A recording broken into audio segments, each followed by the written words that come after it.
Halo, selamat datang di channel Ayo Les. Channel ini menyediakan berbagai macam materi pelajaran, soal dan pembahasan, serta beberapa eksperimen sains. Namun, sebelum lanjut, silahkan klik like, subscribe, dan jangan lupa tekan tombol loncengnya supaya Anda tidak tertinggal video-video selanjutnya. Assalamualaikum warahmatullahi wabarakatuh. Salam sejahtera bagi kita semua. Jumpa lagi dengan kakak Khairul Huda di channel Ayo Les. Pada kesempatan kali ini kita akan membahas penilaian akhir semester ataupun PAS semester ganjil tahun pelajaran 2021-2022. Untuk tingkat satuan pendidikan pada pembahasan kali ini adalah sekolah dasar negeri ataupun swasta, dan juga bisa dipakai untuk madrasah ibtidaiyah ataupun MI negeri maupun swasta. Adik-adik jangan khawatir, soal ini sudah disusun berdasarkan kisi-kisi terbaru, sehingga akan sangat sesuai dengan soal yang akan dikeluarkan oleh Bapak Ibu guru kalian. Bahkan dari beberapa testimoni di kolom komentar banyak yang menyatakan kalau ternyata soalnya sama persis dengan soal yang dikeluarkan oleh Bapak Ibu gurunya masing-masing. Baik, untuk soal kali ini adalah soal untuk kelas 5 dengan tema 5, subtema 1, 2, dan 3. Baiklah, tanpa berpanjang lebar lagi, mari kita lanjutkan pembahasan untuk nomor 1. Nomor 1. Berikut ini nilai yang terkandung dalam peristiwa Sumpah Pemuda kecuali titik-titik. A. Persatuan, ya. B. Rela berkorban, ya.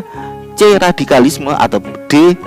Cinta tanah air, iya. Jawaban yang paling tepat di sini karena ditanyakan kecuali berarti yang C, radikalisme. Ini bukanlah nilai yang terkandung pada peristiwa Sumpah Pemuda. Soal nomor 2. Salah satu manfaat persatuan dan kesatuan bagi kehidupan berbangsa dan bernegara di Indonesia adalah titik-titik. A. Timbulnya konflik, B. Perpecahan, C. Kehidupan yang serasi dan selaras, ataupun D. Tumbuhnya sifat individualisme. Di sini adalah manfaat persatuan dan kesatuan, berarti jawaban yang paling tepat adalah yang C, kehidupan yang serasi dan selaras. Kita lanjutkan ke soal nomor 3. Contoh ancaman terhadap persatuan dan kesatuan bangsa yang datang dari dalam masyarakat Indonesia adalah titik-titik. A. Praktek KKN, B. kesenjangan ekonomi, C. isu SARA, ataupun D. arus globalisasi. Jawaban yang tepat untuk soal nomor 3 itu adalah yang D. Contoh ancaman terhadap persatuan dan kesatuan bangsa yang datang dari dalam masyarakat adalah D. arus globalisasi. Kita lanjutkan ke soal nomor 4. Bagaimana nilai-nilai persatuan dan kesatuan yang diterapkan pada peristiwa proklamasi kemerdekaan Republik Indonesia? A. Perjuangan dan pengorbanan, B. peperangan, C. balas dendam, ataupun D. amarah dan penjajahan. Jawaban yang paling tepat untuk soal nomor 4 adalah ya, jawaban yang paling tepat adalah yang A. Yang A, perjuangan dan pengorbanan. Kita lanjutkan ke soal nomor 5. Berikut sikap yang memperkuat persatuan dan kesatuan bangsa yaitu titik-titik. A. Toleransi, B. memilih teman yang sepemahaman, C. gotong royong, ataupun D. tolong menolong. Jawaban yang paling tepat untuk memperkuat persatuan dan kesatuan yaitu ya, jawabannya adalah yang B, memilih teman yang sepemahaman supaya tidak timbul perpecahan. Kita lanjutkan ke soal nomor 6. Ide utama dari sebuah paragraf juga disebut titik-titik. A. pikiran paragraf, B. pikiran pokok, C. pikiran penulis, ataupun D. ide paragraf. Jawaban yang tepat untuk soal nomor 6 adalah yang B, pikiran pokok. Kita lanjut ke soal nomor 7. Nah, ini adalah soal cerita. Kita baca dulu pertanyaannya. Ide pokok dari paragraf berikut di bawah ini berikut adalah, kita baca dulu, kelompok hewan herbivora merupakan hewan yang makanannya berasal dari tumbuhan. Hewan ini memiliki susunan gigi yang khas. Gigi hewan ini terdiri atas gigi seri dan gigi geraham dan tidak memiliki gigi taring. Gigi seri berada di depan dan tajam. Gigi ini berguna untuk memotong makanan. Sementara itu gigi geraham berfungsi untuk menghaluskan makanan yang telah dipotong oleh gigi seri. Contoh hewan termasuk kelompok ini adalah sapi, kelinci, kerbau, dan rusa. Ide pokok paragraf di atas adalah ide pokok itu paling sering ataupun pada umumnya berada di kalimat pertama dari suatu paragraf. Berarti ini kelompok hewan herbivora merupakan hewan yang makanannya berasal dari tumbuhan. Kita baca opsi pilihan jawabannya. A. Kelompok hewan herbivora merupakan hewan yang makanannya berasal dari tumbuhan. Ya, jawabannya adalah yang A, karena yang A ini berasal dari kalimat pertama dari suatu paragraf. Kita lanjut ke soal nomor 8. Cara menentukan pikiran pokok dalam bacaan yaitu A. Menandai kalimat awal, akhir, atau kalimat awal dan akhir suatu paragraf. B. Meringkas terlebih dahulu untuk menentukan pokok pikiran.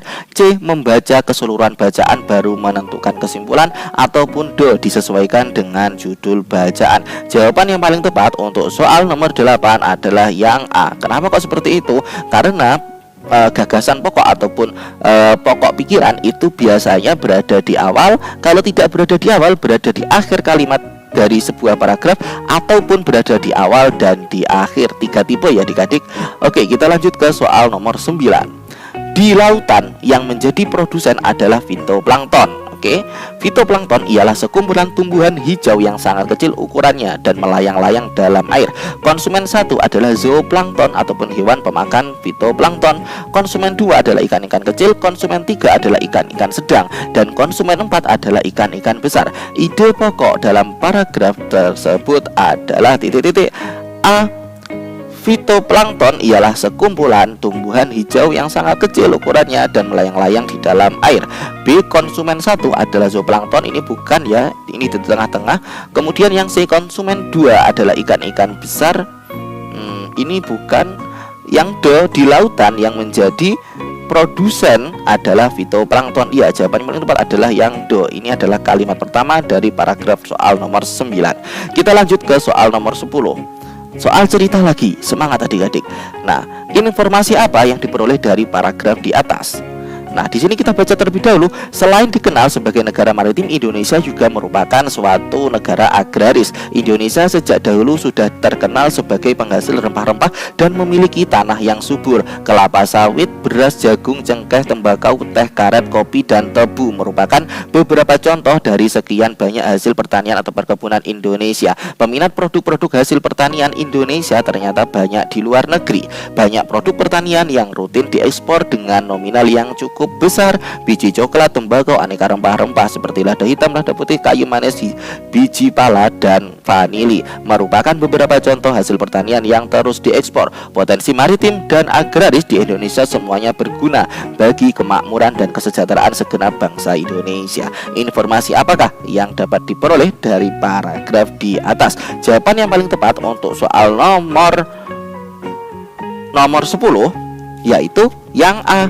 Selain dikenal sebagai negara maritim, Indonesia juga dikenal sebagai negara agraris. Didapatkan dari mana? Soal itu ya didapatkan dari kalimat terakhir dari suatu paragraf ini. Berarti ini adalah tipe jenis paragraf yang mana gagasan pokoknya berada di akhir ataupun induktif. Kalau berada di depan itu adalah paragraf deduktif. Deduktif itu berada di depan, induktif itu berarti belakang. Berarti ini adalah paragraf induktif, pokok pikirannya berada di belakang. Jawaban yang paling tepat tadi adalah yang A. Kita tulis terlebih dahulu. Kita lanjut ke soal nomor 11. Negara yang memiliki luas laut lebih besar dibanding dengan luas daratan yang terdiri atas pulau-pulau. Oleh karena itu, penduduk yang tinggal di negara maritim banyak memanfaatkan sumber daya kelautan untuk memenuhi kebutuhan hidupnya. Disebut A. Agraris, B. Maritim, C. Wawasan Nusantara, ataupun D. Perairan. Jawaban yang paling tepat untuk soal nomor 11 yaitu B. Maritim. Kita lanjut ke soal nomor 12. Sebutkan benua yang mengapit Indonesia. A. Benua Eropa dan benua Asia, bukan. B. Benua Eropa dan benua Australia, bukan. C. Benua Australia dan benua Asia. Ya, ini jawabannya yang saya ingat, Australia dan Asia adalah benua yang mengapit Indonesia. Yang do ini bukan. Kita lanjut ke soal nomor 13. Negara yang berbatasan langsung dengan daratan Indonesia adalah titik-titik. A. Singapura, B. Filipina, C. Malaysia, ataupun D. Brunei Darussalam. Yang berbatasan secara langsung dengan daratan Indonesia adalah C. Malaysia, yaitu Pulau Kalimantan. Ya, ketika kita melihat kalau di peta bagian atas itu bukan bagian dari Indonesia. Kenapa? Karena atas itu sudah masuk ke Kalimantan. Ke Malaysia. Kita lanjut ke soal nomor 14. Yang bukan merupakan komponen dari peta adalah titik-titik. A. Judul peta, B. Daftar isi, C. Skala peta, ataupun D. Arah mata angin. Jawaban yang paling tepat untuk soal nomor 14 adalah B. Daftar isi. Ingat, ini bukan makalah, ini bukan jurnal, ini juga bukan buku, ini adalah peta. Peta tidak membutuhkan yang namanya daftar isi. Kita lanjut soal nomor 15. Merupakan dataran yang terletak pada ketinggian lebih dari 500 meter dari permukaan air laut disebut titik-titik. A. Gunung, B. Pegunungan, C. Dataran tinggi, ataupun D. Dataran rendah. Jawaban yang paling tepat untuk soal nomor 15 adalah yang lebih tinggi dari 500 meter itu disebut gunung. Kita lanjut ke soal nomor 16. Interaksi makhluk hidup dan benda-benda tak hidup pada sebuah lingkungan adalah titik-titik. A. Rantai makanan, B. Jaring-jaring makanan, C. Ekosistem, ataupun D. Habitat. Jawaban yang paling tepat untuk soal nomor 16 adalah C. Ekosistem. Rantai makanan ini bukan, karena peristiwa makan dan dimakan. Jaring-jaring makanan ini juga bukan. Habitat ini adalah tempat hidup, bukan interaksi. Jadi jawaban yang paling tepat adalah yang C. Kita lanjut ke soal nomor 17. Soal nomor 17. Komponen lingkungan biotik menurut fungsinya kecuali titik-titik. A. Produsen, B. Konsumen, C. Pengurai, ataupun D. Predator. Yang bukan komponen lingkungan biotik adalah yang D. Predator. Kita lanjut ke soal nomor 18. Berikut ini yang termasuk hewan ekosistem gurun adalah titik-titik. A. Unta, B. Burung kalkun, C. Gajah, D. Singa. Kita mencari hewan yang biasa hidup di gurun. Apa adik-adik? Ya, A jawabannya. Unta adalah salah satu hewan ataupun makhluk hidup yang bisa ataupun beradaptasi hidup di ekosistem gurun. Kita lanjut ke soal nomor 19. Hewan pemakan tumbuh-tumbuhan adalah titik-titik. Disebut apa adik-adik? Ya, A. Karnivora, ini bukan. B. Herbivora. Jawabannya adalah yang B. Omnivora ini pemakan segala. Karnivora pemakan daging. Oke, kita lanjut ke soal nomor 20. Hubungan yang khas antara sekelompok produsen dan konsumen. Konsumen memakan produsen, produsen melepas energi kepada konsumen, konsumen itu lalu menjadi mangsa konsumen yang lain.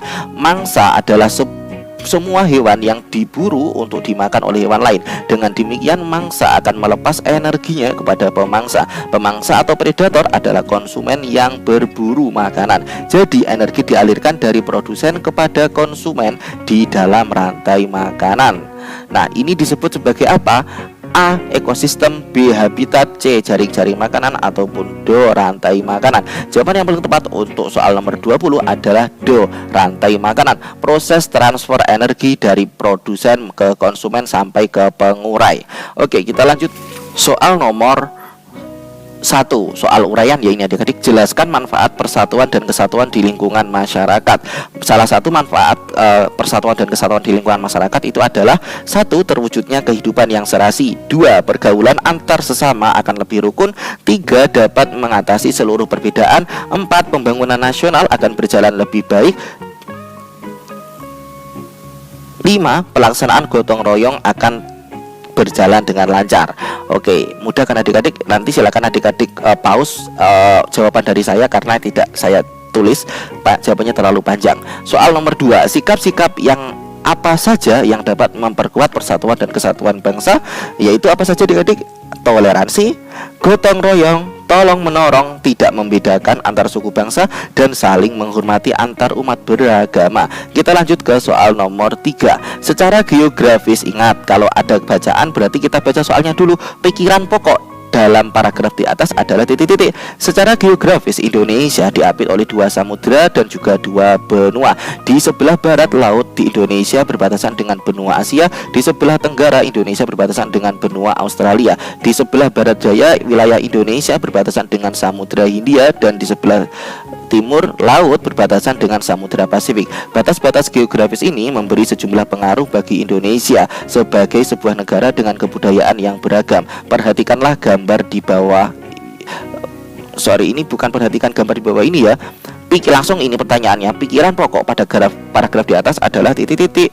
Nah, berarti pikiran pokoknya kita ambil dari kalimat pertama. Secara geografis Indonesia diapit 2 samudra dan 2 pulau. Ini pokok utamanya. Kita lanjut ke soal nomor 4. Apa yang dimaksud dengan peta? Peta adalah gambaran permukaan bumi yang digambar pada permukaan datar dan diperkecil dengan skala tertentu dan juga dilengkapi simbol sebagai penjelas. Oke, kita lanjut ke soal nomor 5. Sebutkan komponen-komponen peta. Ingat, silakan nanti kalau membutuhkan video ini lebih jelas, di pause dulu videonya. Soal nomor 5, komponen peta itu adalah skala peta, kemudian arah peta, arah mata angin, kemudian simbol peta, inset, legenda, dan warna peta. Baiklah adik-adik, kita telah menyelesaikan soal untuk kelas 5, tematik tema 5. Semoga apa yang kita pelajari ini bisa membawa manfaat dan keluar dalam ujian. Terima kasih dari saya. Apabila ada kurang lebihnya mohon maaf. Jangan lupa untuk terus tonton video selanjutnya, dan saya ucapkan terima kasih. Wassalamualaikum warahmatullahi wabarakatuh.